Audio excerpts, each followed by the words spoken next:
Hello out there guys, how are you all doing? Welcome back to Rule of Two Review, and today is a super exciting day because we have two really cool pieces of news to talk about. So to be fair, the very first piece of news is actually something that I'm underselling. It's not just cool, it is mind-blowing and crazy exciting, and just the best news I personally could have ever heard because this gets me, specifically, insanely hyped for the future. Oh my freaking gosh, what I'm talking about is, earlier today, a quote came out from Michel Ancel, who we all know works for Ubisoft, and is the creative director on the original Beyond Good and Evil game, which you might have heard me say many times is one of my absolute all-time favorite games, and it's definitely a cult favorite. It's got a very strong fan following because it's recognized as being a pretty awesome and fairly groundbreaking game when that first released during the 6th generation back in 2003.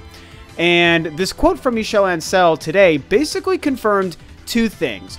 One, it will not be shown at E3 next month, which I do have to give myself a bit of credit here because that is one of the big bets that I made on one of my videos last week discussing all these predictions for E3 2017. And I said, you know, a lot of people have been talking about Beyond Good and Evil 2. There's been a lot of rumors. Every year there's more and more talk about it, and recent rumors make it seem like it's coming, but I do believe that it won't be shown at E3, and he basically confirmed that. And then he went on to even still further 100% outright confirm the existence of the game. Now, I know for a lot of people you might be thinking, well, haven't we known that for a long time? Hasn't it been confirmed in the past? And the answer is not really. First, let me get out the quick quote that he did give today so that we all have a little bit of context here. When being asked about Beyond Good and Evil 2 possibly showing up at E3 this year, he said, not sure that E3 would be the best place to showcase Beyond Good and Evil 2, but we're working on the game, so sometime this year you should hear about it. So that's it, there you go. That's the quote I'm talking about that gets me so excited. So going back to the first idea of whether or not this game had been confirmed in the past, like I said, not really. The reason this is so exciting to me is if you go back and chronicle all of the history and all of the times Beyond Good and Evil 2 had ever been brought up or rumored or discussed about, or even shown in some capacity, you realize that really, it's been a long time since anyone from Ubisoft really has said anything even close to an actual confirmation of the game.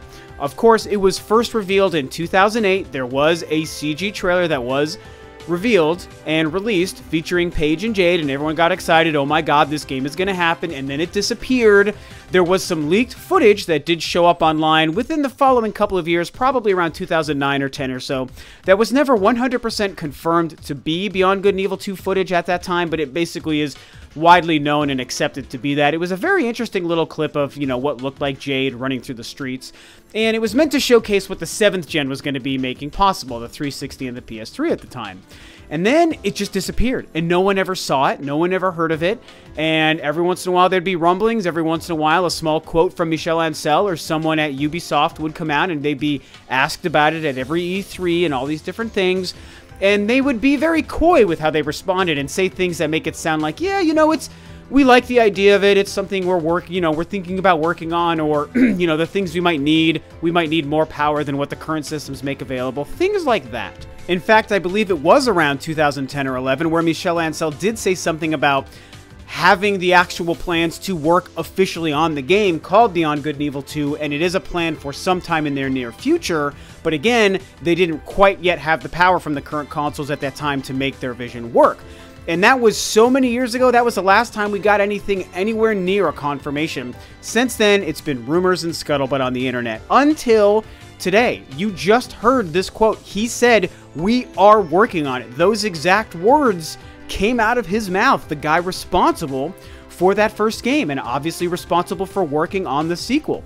So this is amazing news to me. I'm not sitting here disappointed that the game won't show up at E3 next month. I am just over the moon joyous over the fact that someone from Ubisoft, in fact, the most important person when it comes to Beyond Good and Evil, confirmed that the game does exist. So this is crazy exciting news, you guys. This is like a dream come true to me. You know, the only thing that would make me happier would be either a new Silent Hill game officially announced, or even more than that, obviously, a new Metroid. And that's a whole different conversation I've discussed many times recently, and that's just where it stands with Beyond Good and Evil 2, guys. This is crazy. And, you know, some of the rumors we've heard the last couple of months have talked about, well, is the game going to be a Nintendo Switch exclusive? There were some people with inside information who wanted to say that that's what's going to be happening, hence why rumors about E3 started to surface. and maybe Nintendo is pulling what they did with Bayonetta with Beyond Good and Evil 2, where they're going to swoop this up and basically pay to publish it and make it a Nintendo exclusive. That would be fantastic. I don't necessarily see that happening, but you know, this is one thing where as much as I'd love it to be a Switch exclusive, I just want the game to release. I don't care what platform it's on. I would actually expect multi-platform. I would first put my money on just a straight multi-platform version, including the Nintendo Switch. Just behind that, yeah, maybe the Nintendo Switch rumor exclusivity is actually true. But we're just going to have to wait and see. It's amazing for myself and other Beyond Good and Evil fans to finally hear actual confirmation from the horse's mouth the game exists, they are working on it, and we can apparently expect to see it later this year. And we have other Switch gaming news real quick, as all of a sudden, out of nowhere, in the midst of this whole Capcom Switch controversy and all this stuff happening on the internet today, out of nowhere, Capcom then announces and confirms that there is, in fact, a Monster Hunter game on its way to the Nintendo Switch. Holy frickin' crap, this is crazy, this is very good news.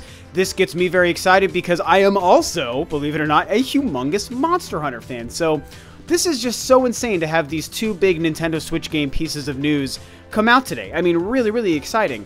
So basically what was confirmed and announced is Monster Hunter XX, or Double X, or however it's going to be pronounced. Probably Double X, I would think, coming to the Switch. More details about the game are apparently coming at Monster Hunter Championship 2017, which is going to happen this Saturday, like a couple of days from this recording.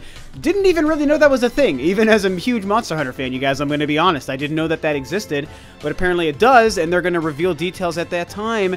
And this is really crazy news, but it's very great news. For all of the reasons we all know, the Nintendo Switch gives us the great ability to take what were previously, you know, recently exclusive franchises or games or titles to the 3DS and portable consoles, and all of a sudden make it available on the Switch with this, you know, home console version of what this console really allows us. And that's very exciting. A lot of people started to say, well, Monster Hunter is one of these inevitable series that we know we can probably expect on the Switch. It finally is coming. What's interesting is that it's not a brand new game. It is, of course, an expanded version, quote-unquote, of Monster Hunter Generations that released last year on the 3DS. Now, I can tell you, as a Monster Hunter fan who played a lot of Generations, and every once in a while I will still turn it on, it's a great game. To me, it wasn't as good as Monster Hunter 4 the year before. I think that was the better Monster Hunter game. But there were some things that they did with Generations that, to me, kind of made it a little bit more user-friendly, and I think made it easier to appeal to a wider audience and new gamers just trying to enter into the fold of Monster Hunter, because Monster Hunter is a very complicated game. I would say for myself, just for me personally, it's probably the most complicated series I personally get involved in every year. And I don't really play that many games that are complicated in the way that a game like Monster Hunter is so involved. So it's a pretty big deal that the game has always appealed to me and my group of friends, and now we have this game coming to the Switch. So the big question is, what is this going to be like? What is it going to play like? What is it going to look like? What is an expanded next-generation Nintendo Switch version of a game that is previously a 3DS game look like and play like? We don't yet know, so I'm very excited to see what's going to happen here. I certainly hope that they are putting a significant amount of time into this to make it really applicable to the Switch. And I hate to be that guy because I don't normally feel this way with games, but I have to bring it up here.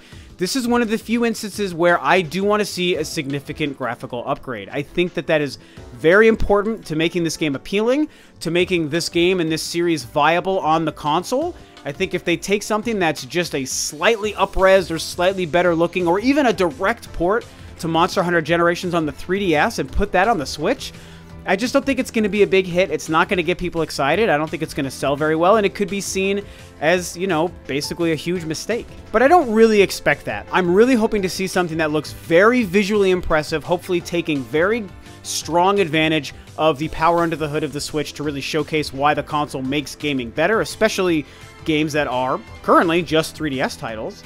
And I really hope to see some expansion into the gameplay, the mechanics, the world, new content, DLC, all these different things. I hope that there is a significant amount of Switch exclusive features and upgrades to this game. I think that that's very important, but we're going to have to see how that plays out.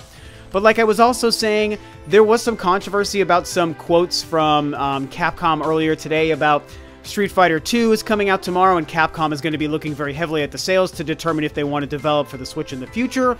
Very controversial for a lot of reasons that I actually agreed with when I first read this. You know, Street Fighter 2 is a 25-year-old game. It's a game that some people feel is too expensive as is, so to gauge your future success on the Switch based off of that, when you've previously had nothing but success with Nintendo consoles, seemed a little bit strange and way too harsh and kind of unfair to the Nintendo Switch and the Nintendo Switch gamer.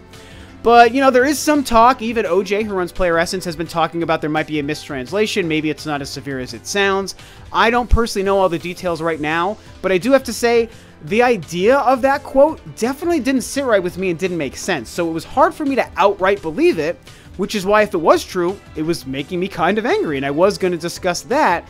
But then the details changed, and then the Capcom Monster Hunter announcement came out, and it's like, well, apparently they're not just relying on Street Fighter 2 to gauge if they want to release games on the Switch. They obviously know there's a market there, and they want to tap into it, and they're starting with two franchises that are already established, Street Fighter and, of course, Monster Hunter. So, man, that's it, guys. If you can't tell, I'm very excited about these two pieces of news.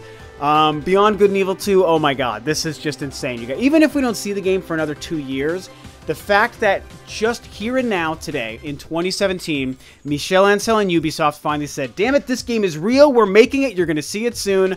Oh, I just have butterflies in my stomach, you guys. I'm so excited about that. And I love Monster Hunter. I love my Switch. Finally bringing the worlds together. I'm hoping to see that Monster Hunter XX is really worth the investment and is painting a very bright future for Capcom games, like maybe Resident Evil, on Nintendo Switch in the future. So tell me what you guys think about this stuff. Are you as excited as I am? I'm so crazy excited. I'm geeking out and talking like a million miles a minute about this stuff. It's so cool.